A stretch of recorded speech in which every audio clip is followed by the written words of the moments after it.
اور یوٹیوب پہ آپ میں سے ہر کسی نے یہ تو سرچ کیا ہوگا ہاؤ ٹو بیکم رچ، کہ ہم امیر کیسے ہوں، ٹھیک ہے، پیسے کیسے کمائیں، یہ تو سرچ کیا ہوگا، لیکن کبھی بھی آپ نے یہ سرچ کرنے کی کوشش کی ہے کہ ہم اللہ کے قریب کیسے ہوں، اللہ کے ساتھ اور اللہ کے رسول صلی اللہ علیہ وسلم کے ساتھ جنگ کر رہا ہے تو اس کے اوپر عذاب نہیں آئیں گے؟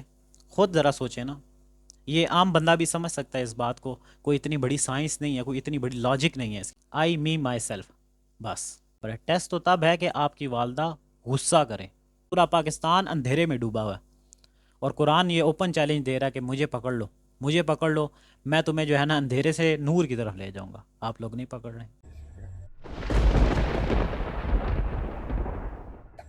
اسلام اینڈ انفلیشن، اس پوڈ کاسٹ کو میں نے 3 پوائنٹس میں تقسیم کیا ہے۔ پہلا پوائنٹ تو یہ ہے کہ جو مہنگائی ہماری کنٹری میں دن بدن بڑھتی جا رہی ہے، یہ جو عذاب ہمارے اوپر آیا ہوا ہے مہنگائی کی صورت میں، اس کی کیا وجوہات ہیں؟ کیوں ہمارے اوپر یہ مہنگائی دن بدن بڑھتی جا رہی ہے، اور اس مہنگائی کو کیسے ختم کیا جا سکتا ہے؟ یہ جو عذاب ہمارے اوپر آیا ہوا ہے یہ کیسے ختم کیا جا سکتا ہے؟ دوسرا پوائنٹ، ہم نبی کریم صلی اللہ علیہ وسلم کی زندگی کے بارے میں جانیں گے۔ تیسرا پوائنٹ، صحابہ کرام کی زندگی کے بارے میں جانیں گے۔ پہلی بات تو یہ کہ یہ تینوں کنسیپٹ آپ کے کلیئر ہونے چاہیے، کیونکہ جو آج کل ہمارے حالات چل رہے ہیں، پریزنٹ کنڈیشن چل رہی ہے، اس میں اگر آپ کے یہ تینوں کنسیپٹ کلیئر ہوں گے تو آپ کا اللہ کے ساتھ تعلق مضبوط ہوگا۔ آپ کے اوپر بڑی سے بڑی مشکل آ جائے، تکلیف آ جائے، پریشانی آ جائے، اگر یہ کنسیپٹ کلیئر ہوں گے تو وہ مشکلات، پریشانیاں ٹیکل کرنا آپ کے لیے آسان ہو جائے گا۔ تو میں چاہوں گا کہ آپ اس پوڈ کاسٹ کو شروع سے لے کر لاسٹ تک دیکھیں۔ فرسٹ حصے کے 7 پوائنٹس میں نے اس پوڈ کاسٹ میں ڈسکس کرنے ہیں، اور یہ 7 پوائنٹ ایسے ہیں کہ جس وجہ سے ہمارے اوپر یہ عذاب آیا ہوا ہے۔ اگر ان 7 پوائنٹس کو ہم چھوڑ دیتے ہیں تو یہ عذاب دن بہ دن بڑھتا جائے گا، اگر ان 7 پوائنٹس کو ہم اڈاپٹ کر لیتے ہیں تو یہ عذاب ختم ہو جائے گا، ہماری زندگی میں سکون آ جائے گا۔ سورۃ بقرہ آیت نمبر 155، اللہ پاک فرماتے ہیں بسم اللہ الرحمن الرحیم وَلَنَبْلُوَنَّكُمْ بِشَيْءٍ مِّنَ الْخَوْفِ وَالْجُوعِ وَنَقْصٍ مِّنَ الْأَمْوَالِ وَالْأَنفُسِ وَالثَّمَرَاتِ، ہم تمہیں لازماً آزمائیں گے کسی قدر خوف سے، بھوک سے، مالوں سے، جانوں سے، ثمرات کے ضائع ہو جانے سے، ان سب کے نقصانات سے ہم تمہیں لازماً آزمائیں گے۔ دیکھیں، ہم اس دنیا میں آئے ہیں نا، قدم با قدم ہمارے لیے ٹیسٹ ہے۔ اللہ پاک نے اس دنیا میں ہمیں بھیجا ہے، ایک ٹیسٹ کے لیے بھیجا ہے۔ اگر ہم اس ٹیسٹ کو پاس کر جائیں گے تو ہمارے لیے جو ہے نا نہ ختم ہونے والی زندگی ہماری مرضی کے مطابق ہوگی۔ اگر اس ٹیسٹ میں ہم فیل ہو گئے تو پھر ہمارے لیے رسوائی ہے، نہ ختم ہونے والی رسوائی ہے، عذاب ہے۔ اس کو ایک ایگزامپل کے ساتھ سمجھیں۔ دیکھیں، آپ کی والدہ ہیں، اللہ پاک ان کو صحت یابی عطا فرمائے، ان کو لمبی عمر عطا فرمائے۔ آپ کی والدہ ہیں، بہت ہی کائنڈ ہارٹ ہیں، آپ سے بڑے اچھے طریقے سے بات کرتی ہیں، بہت اچھے اخلاق کے ساتھ آپ سے بات کرتی ہیں، بہت پیارے الفاظوں سے آپ کو بلاتی ہیں۔ غصہ بھی اگر انہیں آتا ہے تو وہ چپ کر کے نا آپ کو پھر بھی پیارے الفاظ میں بلاتی ہیں۔ آپ کی غلطی ہوتی ہے پھر بھی آپ کی والدہ آپ کو پیارے انداز سے بلاتی ہے، کبھی بھی آپ کے اوپر غصہ نہیں کرتی ہے۔ اگر ایسا ہے تو مجھے ایک بات بتائیں کہ ٹیسٹ کہاں پر ہے اس میں؟ ٹیسٹ کہاں پر ہے؟ ٹیسٹ تو تب ہے کہ آپ کی والدہ غصہ کریں، کسی اور کا غصہ آپ کے اوپر اتاریں، بلا وجہ آپ کو ڈانٹ رہی ہو، آپ کو اونچی آواز سے بلا رہی ہو، آپ کو غصے سے بلا رہی ہو۔ ٹیسٹ تو یہ ہے، اور ہوتا بھی یہی ہے۔ آپ ہمیں اپنی ڈیلی لائف میں دیکھیں، ایسے ہی ہوتا ہے، والدہ آپ کی کسی اور کا غصہ آپ کے اوپر آ کے اتاریں گی، آپ کو اونچی آواز سے بلا رہی ہوں گی، آپ سے جو ہے نا ڈانٹ ڈبک کے بات کر رہی ہوں گی۔ کیا ہے یہ؟ ٹیسٹ ہے اللہ کی طرف سے۔ اب اس ٹیسٹ میں نا اللہ پاک دیکھنا چاہتے ہیں کہ آپ صبر کرتے ہیں کہ نہیں۔ اس ٹیسٹ میں اللہ پاک دیکھنا چاہتے ہیں، اگر تو آپ صبر کر لیں گے تو پھر تو آپ ٹیسٹ میں پاس ہو گئے، اگر صبر نہیں کریں گے، آپ بھی جو ہے نا اونچی آواز سے بولیں گے، ان کے ساتھ بدتمیزی کریں گے، تو پھر جو ہے نا آپ اس ٹیسٹ میں فیل ہو گئے۔ اسی طرح نا ہم اس دنیا میں آئے ہیں، قدم با قدم اللہ نے ٹیسٹ کے لیے ہمیں بھیجا۔ سورۃ مائدہ میں اللہ پاک فرماتے ہیں نا کہ ہم نے تمہیں بھیجا ہی ٹیسٹ کے لیے اس دنیا میں، ہم نے تمہیں بھیجا ہی ٹیسٹ کے لیے، تو قدم با قدم آپ کے اوپر ٹیسٹ آتے رہیں گے۔ اب یہ جو عذاب آیا نا ہمارے اوپر، یہ ہمارے کرتوتوں کی وجہ سے آیا۔ دیکھیں، میں کوئی اکنامک کا ٹیچر نہیں ہوں کہ میں آپ کو نا اکنامکلی جو ہے نا سمجھاؤں گا، میں بلکہ قرآن کا طالب علم ہوں۔ قرآن کی روشنی سے، احادیث کی روشنی سے آپ کو سمجھانے کی کوشش کروں گا، اور آپ کو تھوڑا سا موٹیویٹ کروں گا کہ ان چیزوں سے بچ جاؤ، اللہ کی طرف آ جاؤ، اللہ کے ساتھ تعلق مضبوط کر دو، تو یہ سارے عذابات ختم ہو جائیں گے۔ اب آپ کے ذہن میں یہ کوسچن بھی پیدا ہو جائے گا کہ اگر ہم اس دنیا میں ٹیسٹ کے لیے آئے ہیں تو ہم اللہ کی طرف آ جاتے ہیں تو پھر تو ہمارے اوپر سے عذاب ختم ہو جائیں گے، تو پھر ٹیسٹ تو ختم ہو گیا ہمارے اوپر۔ ایسا نہیں ہے، ایسا نہیں ہے۔ اس کو میں آگے کلیئر کرتا ہوں۔ پہلے یہ 7 پوائنٹس سمجھ لیں کہ جس وجہ سے ہمارے اوپر یہ عذابات آ رہے ہیں، جس وجہ سے ہمارے اوپر مہنگائی آ رہی ہے۔ دیکھیں اللہ پاک قرآن مجید میں فرماتے ہیں کہ میں تمہارے اوپر نا سال میں 2 مرتبہ لازماً عذاب بھیجتا ہوں، چھوٹا عذاب بھیجتا ہوں۔ وہ صرف اس وجہ سے، وہ تمہاری طرف وارننگ ہوتی ہے، تمہیں وارن کیا جا رہا ہوتا ہے کہ اگر تم جو ہے نا سو رہے ہو، خواب غفلت میں ہو، تو جاگ جاؤ، اللہ کی طرف آ جاؤ، اللہ کے ساتھ تعلق مضبوط کر لو۔ یہ جو تم بے حیائی کی طرف پڑ گئے ہو، یہ جو تم دنیا کی لالچ میں پڑ گئے ہو، اپنی نفس کی خواہشات کو پورا کرنے کے لیے لگ گئے ہو، اس کو چھوڑ دو، اللہ کی طرف آ جاؤ۔ وارننگ آتی ہے۔ اچھا اس چیز کو نا آپ دیکھ لیں، اللہ پاک فرماتے ہیں کہ تمہارے اوپر عذاب بھیجتا ہوں سال میں 2 مرتبہ۔ ذرا پچھلے 2-3 سالوں کو آپ دیکھیں، ہمارے اوپر کرونا کی صورت میں عذاب آیا، ہمارے اوپر فلڈنگ کی صورت میں عذاب آیا، ہمارے اوپر ارتھ کویک کے صورت میں عذاب آیا۔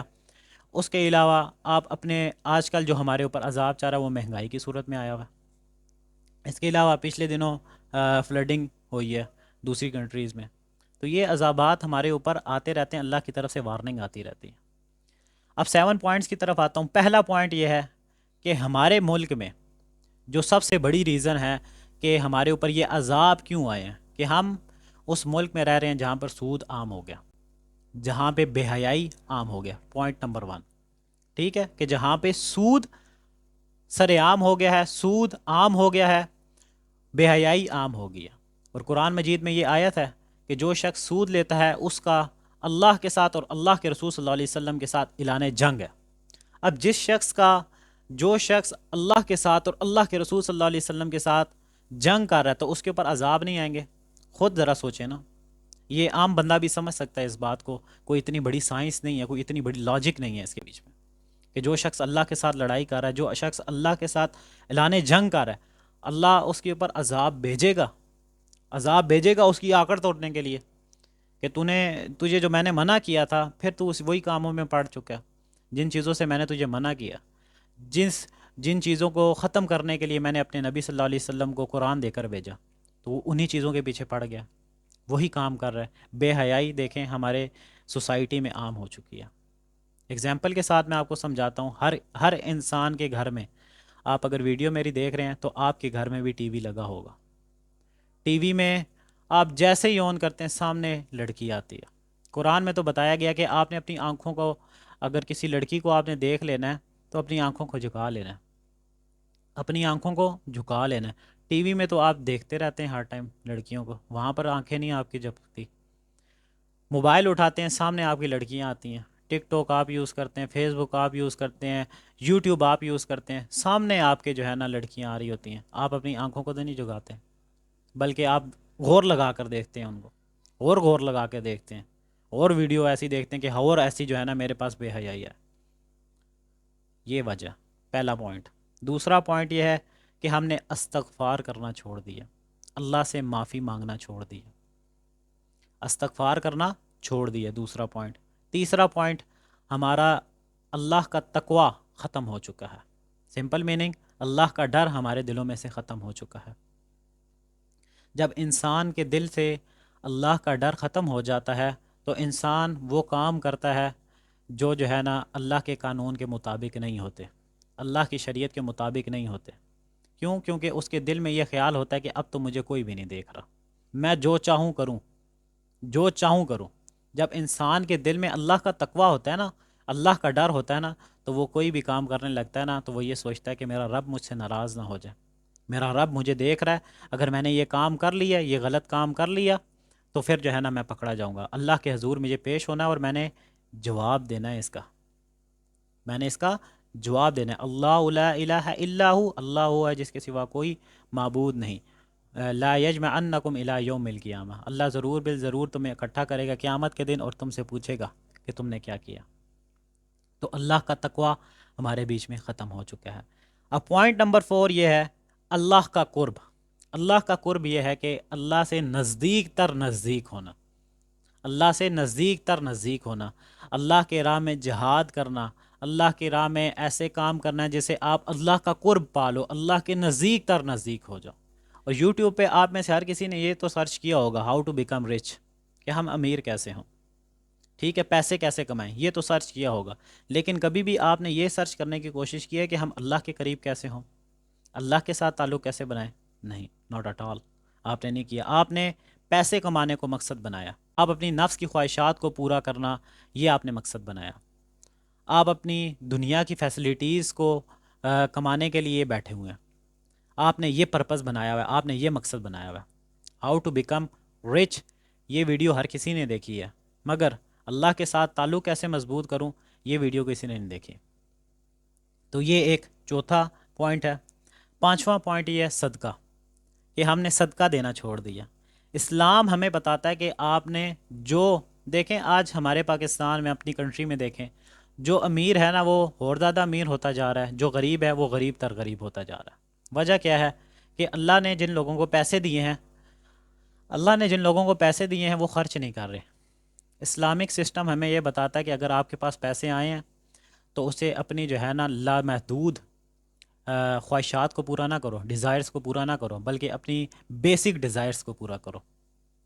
اسلام ہمیں یہ کہتا ہے اگر آپ کے پاس پیسے آ گئے، اور جو آپ کے پاس ایکسٹرا پیسے آ گئے نا وہ خرچ کرو، تقسیم کرو، لوگوں میں تقسیم کرو، تاکہ لوگوں کی بیسک ڈیزائرز پوری ہو جائیں، بیسک نیڈز پوری ہوں۔ یہ اسلام ہمیں حکم دیتا ہے۔ صدقہ اسی وجہ سے کہا جاتا ہے کہ آپ زیادہ سے زیادہ صدقہ کریں اسلام میں، لیکن یہ کنسیپٹ ہمارا چینج ہو چکا ہے۔ ہم لوگوں نے یہ کنسیپٹ بنایا ہوا ہے کہ پیسوں کو جمع کر کے رکھا جائے، کہیں پہ انویسٹمنٹ کر لیں گے، وہاں سے آپ کو پیسے آتے رہیں گے، آپ نے اپنی زندگی کو، آپ نے صرف اپنے بعد میں اپنے آپ کے بارے میں صرف سوچا ہے، آئی می مائی سیلف، بس اپنے بارے میں نہیں سوچنا۔ اسلام آپ کو یہ نہیں کہتا کہ آپ نے اپنے بارے میں سوچنا، اسلام کہتا ہے آپ نے سب کے بارے میں سوچنا۔ اللہ نے آپ کو اگر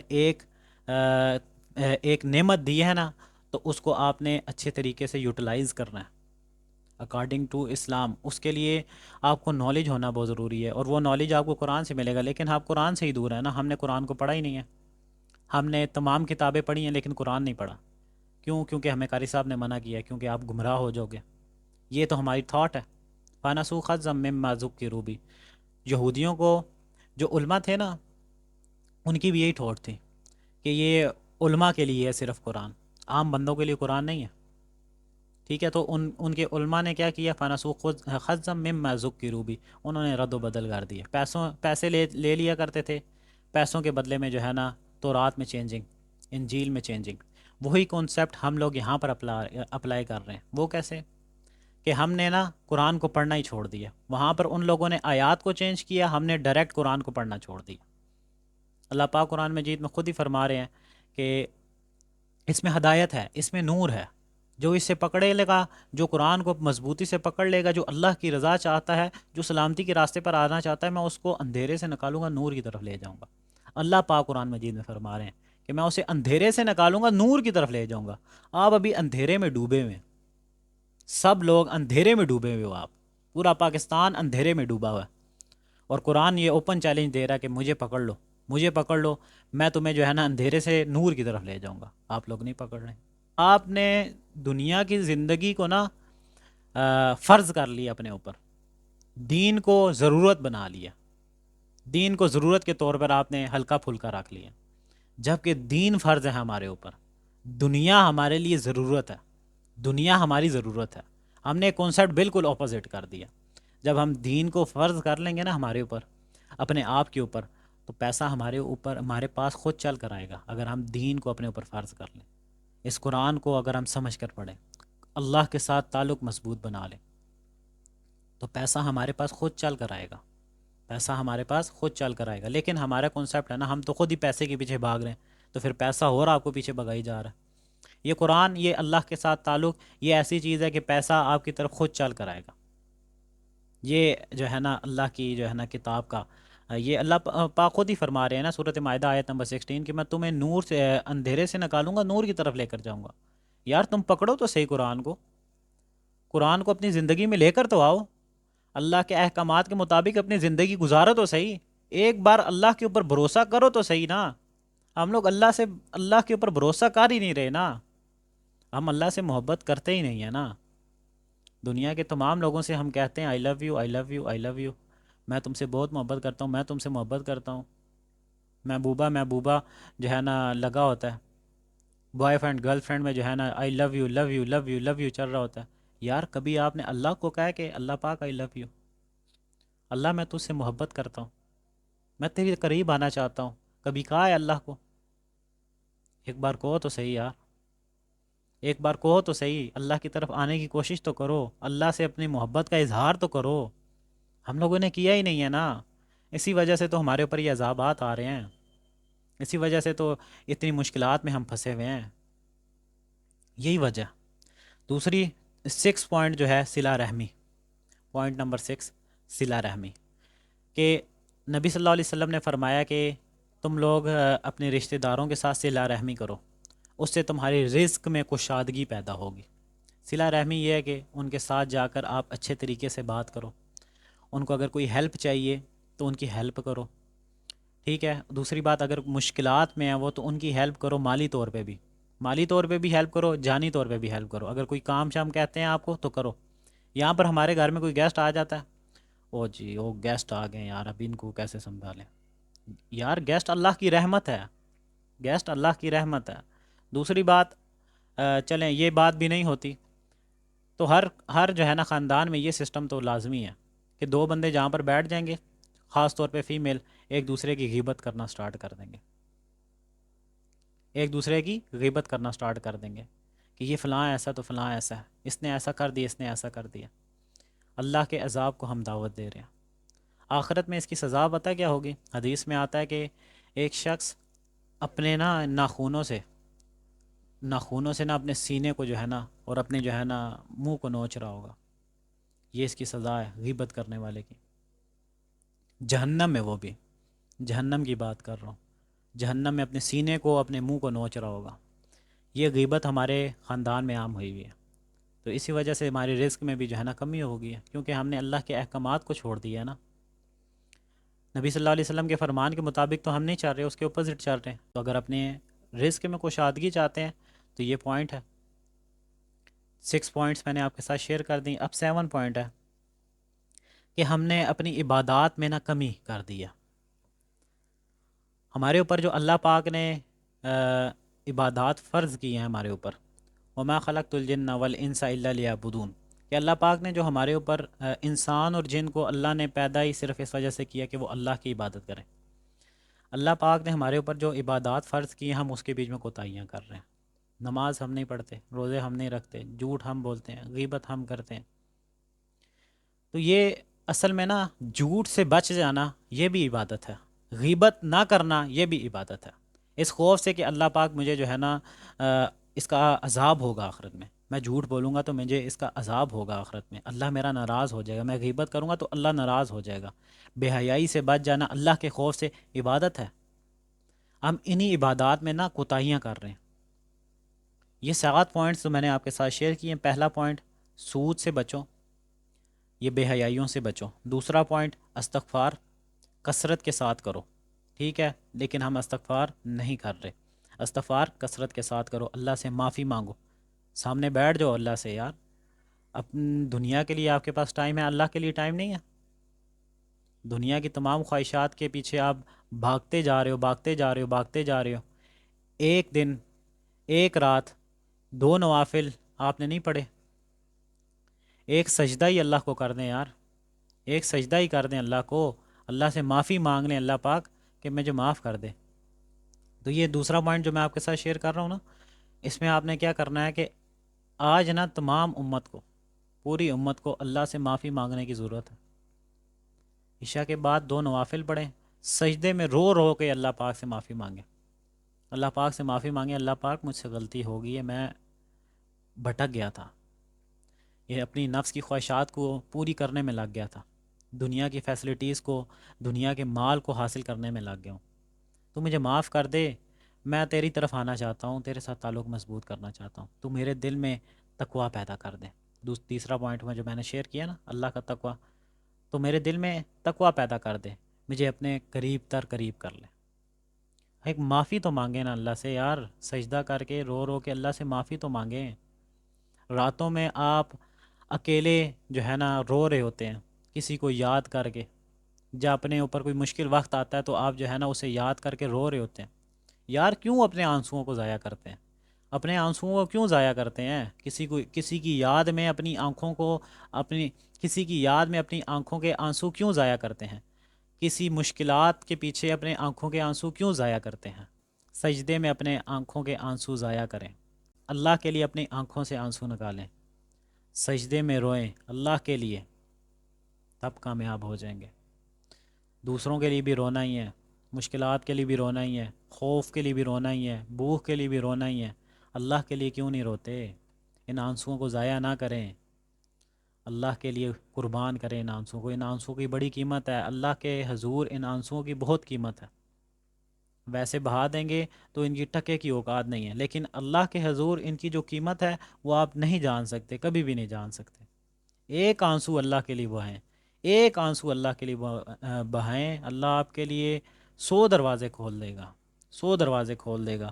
تیسرا پوائنٹ اللہ کا تقوی، چوتھا پوائنٹ اللہ کا قرب، پانچواں پوائنٹ کہ صدقہ، صلہ رحمی، چھواں پوائنٹ صلہ رحمی، اور جو ہے نا ساتواں پوائنٹ عبادات میں کوتاہی نہ کریں۔ ٹھیک ہے، اب یہ پوائنٹ ہو گیا، یہ 7 پوائنٹ ہیں جس کی وجہ سے ہمارے اوپر عذاب آ رہے ہیں۔ اللہ قرآن مجید میں فرماتے ہیں ولا نذیقن من العذاب الادنی دون العذاب الاکبر، میں تمہاری طرف چھوٹے چھوٹے عذاب بھیجتا ہوں بڑے عذاب بھیجنے سے پہلے، لعلہم یرجعون، تاکہ تم میری طرف واپس لوٹ آ جاؤ۔ وارننگ اللہ پاک دیتے ہیں کہ یار میں تمہیں وارننگ دے رہا ہوں، اگر تم لوگ دنیا کی خواہشات کے پیچھے پڑ گئے ہو، اپنی نفس کی خواہشات کے پیچھے پڑ گئے ہو، مال دولت کے پیچھے پڑ گئے ہو، تو یہ وارننگ تمہاری طرف آ گئی ہے۔ اب یہ جو مہنگائی کی صورت میں ہمارے اوپر عذاب آیا نا، یہ وارننگ آئی ہے ہماری طرف۔ اللہ پاک کہہ رہے ہیں کہ اب دنیا کو چھوڑ دے، میری طرف آ، میرے ساتھ تعلق مضبوط کر، میرا تقوی پیدا کر، اللہ کا تقوی اپنے دل میں پیدا کر، اللہ کا قرب حاصل کر، صدقہ کر، اگر تجھے مال دیا میں نے تو صدقہ کر، اس کو خرچ کر، لوگوں میں تقسیم کر، تو انہیں قبر میں نہیں لے کر جانا، یہ سب کرو، یہ تمام جو ہے نا عذابات تمہارے اوپر سے ختم ہو جائیں گے۔ دوسری بات، عذابات تو ختم ہو جائیں گے، لیکن ان عذاب کے ختم ہو جانے کے بعد آپ کو دلی سکون مل جائے گا۔ دلی سکون جب مل گیا نا آپ کو، پھر اللہ آپ کو ٹیسٹ کرتا رہے گا، کیونکہ ہم اس دنیا میں ہیں تو ہمارے اوپر ٹیسٹ آتا رہے گا، ہم نے ٹیسٹ میں رہنا ہے، آخرت مرنے تک ہم نے ٹیسٹ میں رہنا ہے، لیکن اس عذاب سے ہم دور ہو جائیں گے نا، اس عذاب سے دور ہو جائیں گے، ہم نے عذاب سے بچنا ہے۔ ٹیسٹ آتے رہے، ہم اس کے بیچ میں انشاءاللہ پاس ہو جائیں گے۔ جب ہمارا اللہ کے ساتھ تعلق مضبوط ہوگا، اللہ کا قرب ہمیں حاصل ہو جائے گا، تو ہم ٹیسٹ کو آسانی سے پاس کر لیں گے، ٹیسٹ کو ہم آسانی سے پاس کر لیں گے۔ ٹھیک ہے، لیکن یہ جو عذاب آئے ہیں نا، اس میں تھوڑا سا ہمیں محتاط انداز میں اللہ سے معافی مانگنی پڑے گی یار، کثرت کے ساتھ استغفار کرنی پڑے گی، تب جا کے یہ عذاب ختم ہوگا ہمارے اوپر سے۔ دوسری بات دیکھیں، ہر انسان کے نا حالات ذرا خراب ہوئے ہیں۔ میں نے آپ کے ساتھ ایک بات کی نا کہ امیر بندہ امیر تر امیر ہوتا جا رہا ہے، غریب بندہ غریب تر غریب ہوتا جا رہا ہے۔ امیر کے لیے یہ میسج ہے کہ وہ اپنے مال کو تقسیم کرے۔ دیکھیں، آپ نے جو ہے نا صدقہ کرنا ہے نا، آپ ویسے ہی ایک بندے کو 1000 روپیہ پکڑا دیتے ہیں نا، تو اس کا شاید ایک دن کا جو ہے نا کام چل جائے، ہفتے کا کام چل جائے، یار مہینہ چل جائے، چلو 1000 روپے میں اگر اس کا مہینہ بھی چل جاتا ہے، مہینہ تو نہیں چلے گا ویسے، 1-2 دن ہی چلنے ہیں، ٹھیک ہے، 1-2 دن بھی کیا چلنے، اتنی مہنگائی ہوئی ہوئی ہے۔ تو آپ جن کو اللہ پاک نے پیسے دیے ہیں، ضرورت مند کو ڈھونڈیں، جن کے پاس کام نہیں ہے ان کو چھوٹا موٹا جو ہے نا کاروبار ڈال کے دیں، تاکہ ان کا ایک پرماننٹ جو ہے نا سرکل اس سے چلنا شروع ہو جائے۔ آپ کے 5,000 دینے سے، 10,000 دینے سے ان کے مہینے کا راشن ہی آئے گا صرف، ٹھیک ہے۔ اسی 5-10 ہزار سے کوئی ایسا کاروبار، جب 5,000 روپیہ اور اپنے ساتھ کسی اور دوست کو ملا کے 10 سے 15 سے 20,000 روپیہ کر کے اس کو کوئی چھوٹا سا کاروبار شروع کروا دیں، جس سے اس کا سرکل جو ہے نا منتھلی چلتا رہے، رکے نا، وہ آپ کے لیے زیادہ جو ہے نا صدقہ ہوگا۔ کیونکہ یہ یہاں پر صرف آپ کے 5,000 روپیہ خرچ ہو رہے ہوں گے، وہاں پر اگر 10,000 روپیہ خرچہ چل رہے ہوں گے تو اس سے جو ہے نا اس کی پوری لائف جو ہے نا اگر سٹیبل ہوگی تو جب تک وہ جو ہے نا اس کے منہ میں جو ہے نا لقمہ جاتا رہے گا تب تک آپ کو جو ہے نا صدقہ، اس صدقے کا ثواب ملتا رہے گا، ٹھیک ہے۔ اور غریب کے لیے جو ہے نا جن کے پاس مال پیسہ نہیں ہے، ٹھیک ہے، ان کے لیے ایک میسیج یہ ہے کہ یار آپ لوگ نا پڑھائی کریں، بکس کو پڑھیں۔ کامیاب انسان ہمیشہ پڑھتا رہتا ہے، اپنا ٹائم ضائع نہیں کرتا، اپنا ٹائم ضائع نہیں کرتا۔ اگر آپ کے پاس فیسلٹیز کی کمی ہے، ٹھیک ہے، آپ کے پاس کوئی کاروبار کرنے کے لیے پیسے نہیں ہیں، آپ کے پاس کوئی ہر چیز میں جو ہے نا کمی ہے، تو آپ بہترین حل یہ کریں کہ آپ کو اللہ نے کوئی بھی اسکل عطا کی ہے، آپ کو انگلش لینگویج آتی ہے، پڑھانا شروع کر دیں۔ یہ میں مڈل کلاس کی بھی بات کر رہا ہوں، ٹھیک ہے، مڈل کلاس میں لوگوں کے پاس ہلکے پھلکے اپنے جیب خرچ کے لیے پیسے ہوتے ہیں، لیکن ان کو اللہ نے اسکل دی ہوتی ہے، اسکل کو وہ یوز نہیں کرتے۔ دیکھیں، لوگوں کے ساتھ اپنی اسکل کو شیئر کریں، یہ علم کو شیئر کریں۔ علم ایک ایسی چیز ہے کہ جتنا شیئر کریں گے وہ بڑھتا جائے گا، بڑھتا جائے گا، بڑھتا جائے گا۔ تو مڈل کلاس کے لیے بھی یہی میسیج ہے، اور جو ہے نا بالکل ضرورت مند ہے ان کے لیے بھی یہی میسیج ہے۔ مڈل کلاس کے لیے یہ میسیج ہے کہ بھائی آپ نے جو ہے نا جو آپ کو اللہ نے اسکل دی ہے اس کو آگے لوگوں تک پہنچائیں۔ اگر آپ کو انگلش لینگویج آتی ہے یا عربک لینگویج آتی ہے، جو بھی آتی ہے، اس کے علاوہ آپ کو کسی فیلڈ میں اللہ نے ماسٹر کر دی ہے، میتھمیٹک آتی ہے، جو بھی سبجیکٹ آتا ہے اس کی ٹیوشن دینا شروع کر دیں غریبوں کو۔ امیر افورڈ کر سکتے ہیں، ٹھیک ہے، امیر افورڈ کر سکتے ہیں، فری بھی نہیں دینی، کیونکہ میں اس فری آپ کے سامنے یہ قرآن پڑھا ہوا ہے تو آپ نے جو ہے نا قرآن کو پڑھا نہیں ہے، کتنے افسوس کی بات ہے، فری آپ کو ملتا ہے قرآن، ٹھیک ہے، لیکن آپ نہیں پڑھتے ہیں، صحیح ہے، فری نہیں دینی۔ ہاں اتنا رکھیں کہ وہ غریب بندہ جو ہے نا اسے افورڈ کر لے، ٹھیک ہے۔ منتھلی فیس جو ہے نا اگر انگلش سبجیکٹ کی 3,000 4,000 روپیہ نا، آپ 500 روپیہ لے لیں، 500 روپیہ لے لیں، لیکن اس کو یہ 500 روپیہ صرف اس وجہ سے لیں کہ اس بندے کو احساس رہے کہ میں 500 روپیہ دے رہا ہوں اس غریب بندے کو، اس کے لیے تو 500 روپے بڑی چیز ہوگی، اس غریب بندے کو احساس رہے کہ میں یہ جو 500 روپیہ دے رہا ہوں اس کے بدلے میں کچھ لے بھی لوں، تاکہ آپ کا بھی تھوڑا سرکل چل جائے، اس کا بھی کام ہو جائے۔ اور ہاں ایک بات یاد رکھیے گا، یہ 500 روپیہ آپ 3,000 کی جگہ 500 روپیہ تو لے رہے ہیں، لیکن اس کے بیچ میں خیانت مت کریے گا۔ آپ نے یہ جو ہے نا 500 کا حق آپ نے ادا کرنا ہے، اور ایسا حق ادا کرنا ہے کہ وہ بندہ ماسٹر ہو۔ یہ نہ ہو کہ آپ سمجھیں کہ مجھے جو ہے نا 500 روپے کی فیس ہے تو 500 روپے فیس دے رہا تو میں 500 کے حساب سے پڑھاؤں گا، نہیں۔ جو 5,000 روپے والے بندے کی جو ہے نا آپ کو فیس دینے والے بندے کو جیسے آپ نے پڑھایا ہے، اسی طرح آپ نے 500 روپے والے بندے کو بھی پڑھانا ہے۔ یہ مڈل کلاس کے لیے میسیج ہے۔ اور غریبوں کے لیے یہ ہے جو مطلب بہت زیادہ جو ہے نا ضرورت مند ہے، جن کے پاس نہیں ہے، ان کو یہ چاہیے کہ وہ جائیں، جا کر جو ہے نا ایسے لوگوں کو ڈھونڈیں، ان سے جا کے پڑھیں، بکس جو ملتی ہیں آپ کو یار پڑھنا شروع کر دیں۔ جو بھی بکس آپ کے سامنے ہیں، سب سے پہلے تو قرآن کو پڑھیں، سمجھ کر قرآن کو پڑھیں۔ ہمارا اللہ کے ساتھ ہی تعلق ہی نہیں مضبوط نا، اللہ کے ساتھ جب تعلق مضبوط نہیں ہے تو پھر ہمارے اوپر یہ عذابات آ رہے ہیں۔ تو قرآن کو پڑھیں سب سے پہلے، قرآن آپ کو مل جائے گا یار، ہر جگہ سے آپ کو مل جائے گا، کسی سے ریکویسٹ کریں گے وہ آپ کو دے دے گا، کسی سے ریکویسٹ کریں گے آپ کو دے دے گا۔ آپ کسی بندے سے کہہ دیں کہ یار میں قرآن کو پڑھنا چاہتا ہوں، مجھے ترجمے والا قرآن لے دے، وہ آپ کو ویسے ہی لے دے گا۔ ایک بار بات تو کریں یار، قرآن آپ کو مل جائے گا، پڑھنا شروع کریں، اس کے اوپر غور کریں، تدبر کریں، اللہ آپ کے لیے راستے کھولے گا یار۔ ایک سجدہ آپ اللہ کے لیے کریں گے، اللہ آپ کے لیے 100 راستے کھول دے گا، اللہ آپ کے لیے 100 راستے کھول دے گا، میں یقین سے یہ بات کر رہا ہوں، اللہ آپ کے لیے 100 راستے کھول دے گا، اور آپ کے دل میں اتنا سکون پیدا کر دے گا، اتنا سکون پیدا کر دے گا کہ آپ سوچ بھی نہیں سکتے اس چیز کو، سوچ بھی نہیں سکتے۔ آپ کے اوپر بڑی سی بڑی مشکلات آ جائیں، مصیبتیں آ جائیں، پریشانی آ جائیں، آپ ریلیکس ہو کے بیٹھے ہوں گے، ٹھیک ہے، کوئی مسئلہ ہی نہیں ہے۔ دوسرا بندہ کہے گا یار تیرے اوپر اتنی بڑی پریشانی آ گئی، اللہ کے بندے تو ریلیکس ہو کر بیٹھا ہوا ہے۔ آپ ریلیکس ہو کے اس وجہ سے بیٹھے ہوں گے کیونکہ آپ کو پتہ ہے کہ یہ آئی کس طرف سے، اللہ کی طرف سے آئی ہے۔ الذین اذا اصابتہم، کہ جب ان کے اوپر تکلیف آتی ہے، قالوا انا للہ و انا الیہ راجعون، تو یہ کہتے ہیں کہ ہم تو اللہ ہی کے ہیں، اللہ کی طرف ہی لوٹ کر ہم نے جانا ہے۔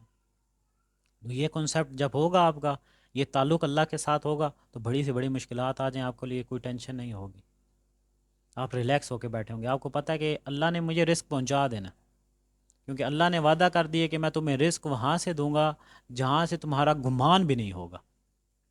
آپ ٹینشن فری ہو کر بیٹھیں، آپ کو رزق ملے گا، لیکن اس کے لیے اگر آپ کے پاس سب چیزیں ضرورت مند ہیں، آپ سب سے پہلے جو ہے نا علم حاصل کریں، پڑھیں، پڑھیں جا کر یار، پڑھیں، کامیاب انسان ہمیشہ پڑھتا رہتا ہے، اپنا ٹائم ویسٹ نہیں کرتا۔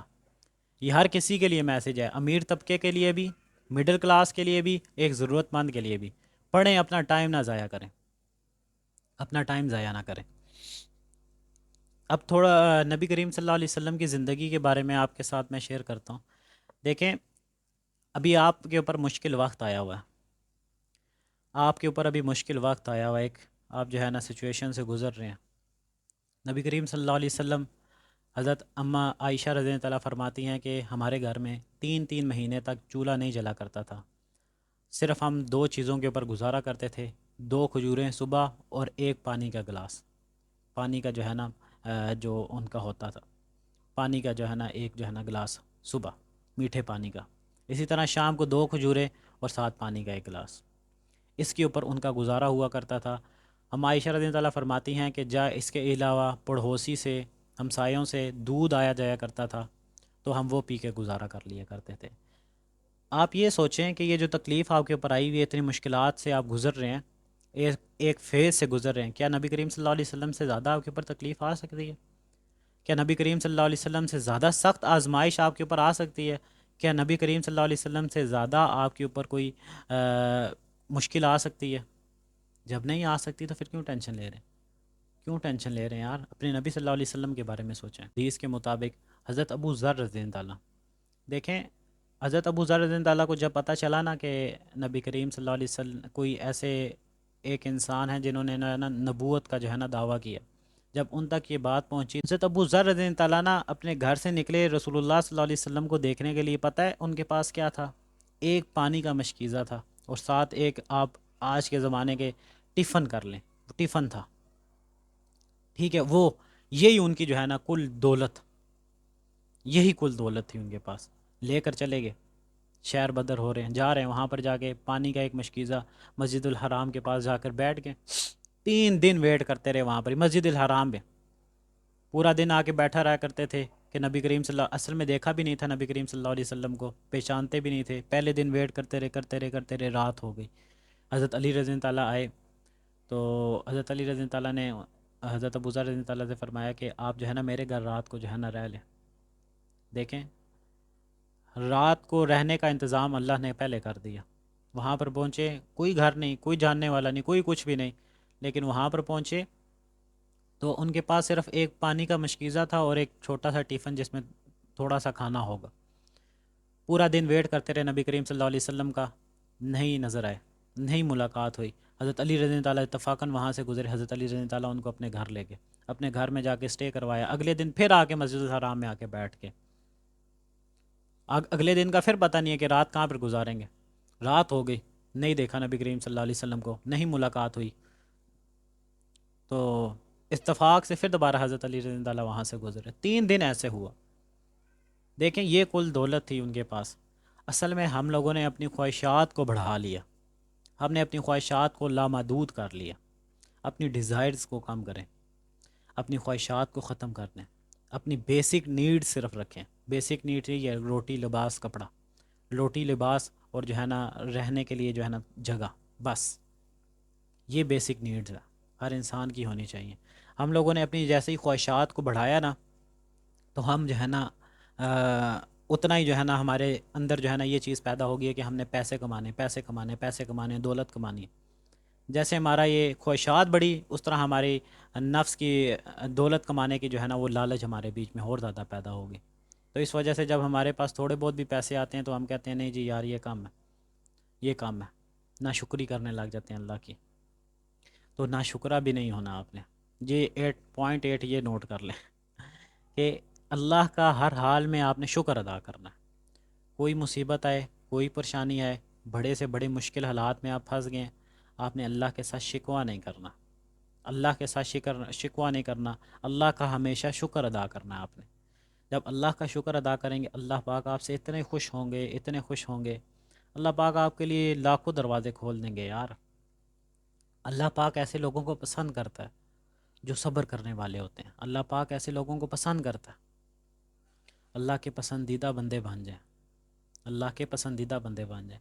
اچھا، حضرت ابو ذر رضی اللہ تعالیٰ کی لائف کا نا میں آخری حصہ آپ کے سامنے تھوڑا سا رکھتا ہوں کہ حضرت ابو ذر رضی اللہ تعالیٰ کے نا لائف کا آخری ٹائم جب آیا، جب آپ اس دنیا سے جانے لگے، تو وفات کے ٹائم آپ دیکھیں ان کے پاس کچھ بھی نہیں تھا، ان کے پاس کچھ بھی نہیں تھا، یہاں تک کہ جو کفن ہے نا، کفن بھی نہیں تھا، نہ جو ہے نا آپ کے ساتھ کوئی بندہ، صرف آپ کی ایک جو ہے نا وائف ہے، ٹھیک ہے شہر، یہ تو ایک بہت طویل جو ہے نا حدیث ہے، وہ انشاءاللہ پھر ہم کسی اور پوڈ کاسٹ میں کور کریں گے، کہ دیکھیں جب حضرت ابو ذر رضی اللہ تعالیٰ نے شہر بدر کیا نا، تو اس ٹائم جو ہے نا خلیفہ جو ہے نا مسلمین، خلیفہ مسلمین جو ہے نا حضرت عثمان رضی اللہ تعالیٰ تھے، تو انہوں نے کہا کہ آپ جو ہے نا شہر بدر کر دیں کچھ وجوہات کی وجہ سے۔ اب آخری ایج کے حصے میں حضرت ابو ذر رضی اللہ تعالیٰ شہر بدر ہو رہے اپنی وائف کے ساتھ، اور وہ ہیں آخری ایج کے حصے میں شہر بدر، اور پتہ بھی نہیں ہے کہاں پر جائیں گے، نہ کوئی گھر نہ کچھ اور، صرف وہی پانی کا تھوڑا سا اور جو ہے نا کھانے کے لیے تھوڑا سا سامان، کوئی پتہ نہیں ہے۔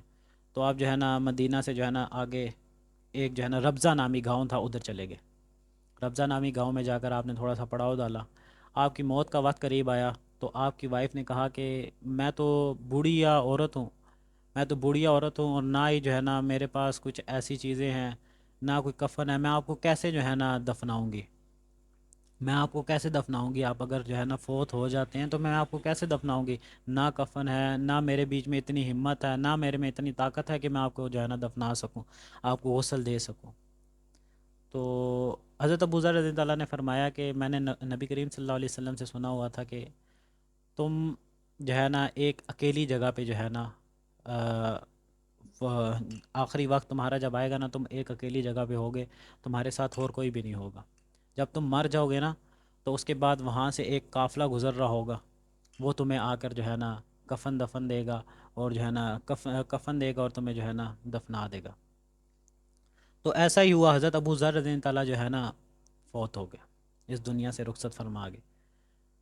تو انہوں نے نصیحت کی تھی، حضرت ابو ذر رضی اللہ تعالیٰ نے نا اپنی وائف کو نصیحت کی تھی کہ آپ جو ہے نا جب میں فوت ہو جاؤں نا، تو آپ نا بس یہ جو مدینہ سے آنے والا راستہ ہے نا، ادھر جو ہے نا مجھے رکھ دینا، اللہ پاک جو ہے نا میرے لیے نظام کر دیں گے۔ نبی کریم صلی اللہ علیہ وسلم کی حدیث مجھ تک پہنچ گئی ہے، نبی صلی اللہ علیہ وسلم نے مجھے یہ بات فرما دی تھی، ہوا بھی ایسے، آپ صلی اللہ علیہ حضرت ابو ذر رضی اللہ تعالیٰ فوت ہو گئے، آپ کو جو ہے نا مدینہ سے آنے والے راستے کے اوپر رکھ دیا گیا، وہاں سے ایک قافلہ آ رہا تھا، اب قافلے میں حضرت عبداللہ ابن مسعود رضی اللہ تعالیٰ، حضرت عبداللہ ابن مسعود رضی اللہ تعالیٰ آئے اور پوچھا کہ بڑھیا یہ کون ہے؟ ان خاتون نے کہا کہ یہ حضرت ابو ذر رضی اللہ تعالیٰ۔ حضرت عبداللہ بن مسعود رضی اللہ تعالیٰ کی چیخ نکلی، وہاں پہ چیخ نکلی، اور حضرت عبداللہ بن مسعود رضی اللہ تعالیٰ نے فرمایا کہ نبی صلی اللہ علیہ وسلم نے سچ فرمایا تھا، تبوک کے موقع پر آپ صلی اللہ علیہ وسلم نے فرمایا تھا کہ وہ دیکھو ابو ذر آ رہا ہے، دیکھو اکیلا آ رہا ہے، اکیلا ہی چلا جائے گا اس دنیا سے، اور آخرت میں بھی نا اکیلا ہی اٹھایا جائے گا۔ تو آنکھوں سے آنسو نکلنے لگ گئے، اور زبان سے ایک دم سے چیخ نکلی اونچی آواز سے، کیونکہ نبی صلی اللہ علیہ وسلم کی بات سچ تھی۔ اب دیکھیں حضرت ابو ذر رضی اللہ تعالیٰ کے پاس کیا تھا؟ کچھ بھی نہیں تھا، کفن تک نہیں تھا ان کے پاس، کسی جو ہے نا قافلے نے آ کے ان کو جو ہے نا کفن دیا، پھر دفنایا، لیکن دیکھیں کامیاب ہے، کامیاب ہے، سکسیسفل ہے، آج بھی ہم لوگ انہیں یاد کر رہے ہیں، آج بھی ہم ان کے لیے جانے دینے کے لیے تیار ہیں، کوئی بھی اگر صحابہ کرام کے بارے میں غلط بات کر جاتا ہے تو ہم ان کے لیے جانے دینے کے لیے تیار ہیں۔ ان کے پاس کیا تھا؟ مال دولت تو نہیں تھی، حضرت ابو ذر رضی اللہ تعالیٰ کی بات کروں، مال دولت تو نہیں تھی نا، کفن بھی نہیں تھا ان کے پاس، دفنانے کے لیے کوئی بندہ بھی نہیں تھا، دفنانے کے لیے کوئی بندہ بھی نہیں تھا، نہ کفن تھی، مال دولت تو کچھ بھی نہیں تھا، ایک چیز تھی ان کے پاس جس وجہ سے وہ کامیاب ہو گئے، وہ تھی ہدایت، اللہ کے ساتھ تعلق مضبوط تھا، اللہ کا قرب حاصل تھا، اللہ کا تقوی اپنے اندر تھا، ہدایت۔ اس پوڈ کاسٹ کا یہاں پر ہی میں اختتام کروں گا، اگر آپ کو یہ ویڈیو یہ پوڈ کاسٹ پسند آئے تو لوگوں تک بھی شیئر کریں، چلیں اگر اس ویڈیو سے اس پوڈ کاسٹ سے اگر کوئی بندہ کو موٹیویشن مل جاتی ہے، کوئی بندہ اللہ کے ساتھ تعلق اس کا مضبوط ہو جاتا ہے، وہ اللہ کی طرف واپس آ جاتا ہے آپ کے شیئرنگ کرنے کی وجہ سے، تو آپ کو اللہ کے قریب نا آپ کے لیے بہت بڑا انعام ہے، آپ کے لیے ایک صدقہ جاری ہے، دوسرا آپ کی وجہ سے کوئی شخص سیدھے راستے پر آ گیا، آپ کے لیے سرخ اونٹوں سے بہتر ہے۔ نبی کریم صلی اللہ علیہ وسلم کی حدیث ہے، تو لوگوں تک بھی شیئر کریں اس کو۔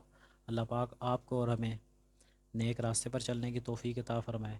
یہ جو ہمارے اوپر عذاب آئے ہوئے ہیں، اللہ پاک یہ ہمارے اوپر سے عذاب ختم فرما دے۔ اس ویڈیو میں مجھ سے کچھ باتیں اگر منہ سے غلط نکل آئی ہیں، اللہ پاک اسے درگزر فرمائے۔ اللہ پاک آپ لوگوں کو اپنے حفظ و ایمان میں رکھے۔